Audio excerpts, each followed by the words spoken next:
नमस्कार मित्रांनो, आताच लाडकी बहीण योजनेसंदर्भात महाराष्ट्र शासनाच्या महिला व बाल विकास मंत्री माननीय अदितीताई तटकरे यांनी ट्विट केलेले आहे। ते ट्विट आपण पाहूया। मित्रांनो, महाराष्ट्र शासनाच्या महिला व बाल विकास मंत्री यांचे ट्विट आपण पाहू शकतात। यामध्ये त्यांनी महिला व बाल विकास विभागाकडून बँकांना सूचना देण्यात आलेल्या आहे। लाडकी बहीण योजनेअंतर्गत मिळालेला लाभ कोणत्याही कारणासाठी कपात करता येणार नाही। या ट्विटचे महत्त्वाचे मुद्दे आपण पाहूया। 1. लाभार्थ्याचे कर्ज थकीत असले तरीही मुख्यमंत्री माझी लाडकी बहीण योजनेअंतर्गत मिळालेले पैसे कर्जासाठी वजा करता येणार नाहीत।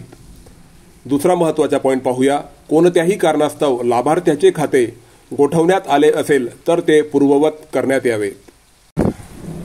तसेच बँकांनी मिनिमम बॅलन्सच्या नावाखाली या योजनेतून जमा होणारे पैसे हे कापू नये असे देखील निर्देश महिला व बाल विकास मंत्री यांनी बँकांना दिलेले आहेत। मित्रांनो, व्हिडिओ आवडला तर व्हिडिओला लाईक व चॅनलला सबस्क्राइब अवश्य करा।